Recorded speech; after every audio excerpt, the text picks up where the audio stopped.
Good day everyone, welcome again to our 365 daily devotions. Our topic for today is mamuhay ng naaayon sa Diyos.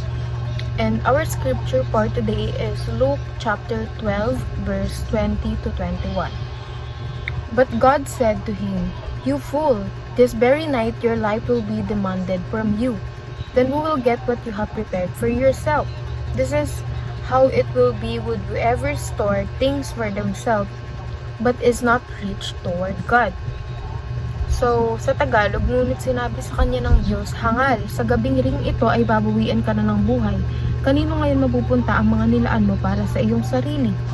Ganyan ang sasapitin ng sino mang nag-iipon ng kayamanan para sa sarili, ngunit dukha naman sa paningin ng Diyos. So, parang yung verse na to ay sinasabi na yung mga kayamanan na inipon mo throughout your life is walang kwenta kasi hindi mo siya madadala sa kabilang buhay. But, kung yung mga kayamanan na yun, or yung buong buhay mo is ginawa mo para, or in-spend mo para sa Panginoon, di ba? Mayaman ka sa Panginoon kasi kung nag-focus ka sa mga kayamanan sa mundo, mayaman ka para sa iyong sarili, pero dukha ka sa paningin ng Diyos. So, our first teaching is a smart person who invests time for wealth. So, ibig sabihin, ito yung mga tao na naglalaan ng oras para sa kayamanan.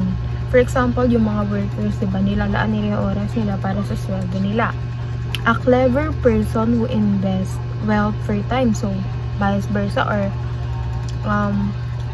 dito kabaliktaran. Yung smart person, ini-invest niya yung time niya para sa wealth. Pero yung clever person kasi, sila yung mga long-term oriented. Sila yung mga goal-oriented na tao. Ibig sabihin, tinitignan nila yung mas malawak na parang area kesa sa pagiging smart lang. So, sila, ini-invest nila yung wealth nila for time. So, and third is a wise person who invests time and wealth for God and for all eternity. So, talo ng wise person ang clever and smart person kasi yung wise person daw, ini-invest niya yung kayamanan at ang oras niya para sa Panginoon.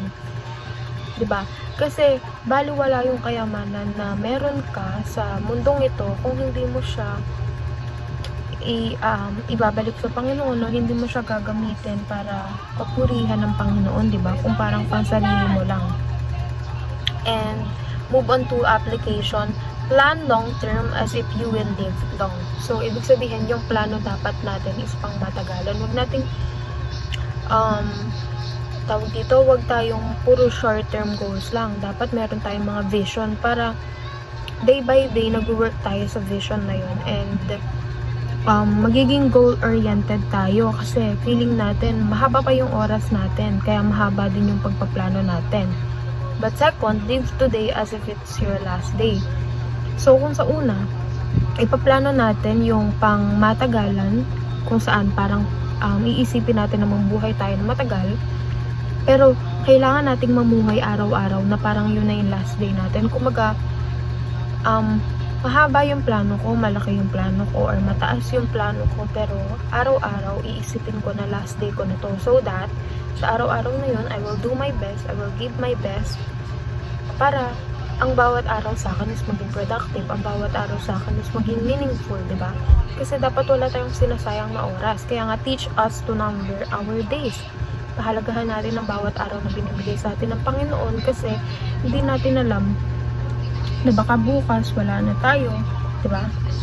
Tomorrow is not a promise, palagi ang sasabihin dahil we don't know.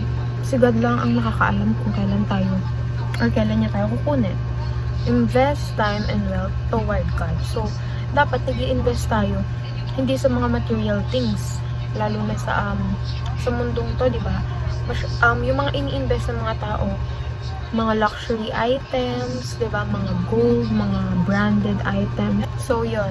So, yung pag-i-invest natin ng time and wealth toward God, ibig sabihin, hindi tayo nag-i-invest sa mga makamundong bagay, kundi sa Panginoon. Kasi sino ba yung makakasama natin? Kapag binigyan na tayo ng everlasting life, sino ba yung makakasama natin? Walang iba kundi ang Panginoon. So, saan tayo mag-i-invest?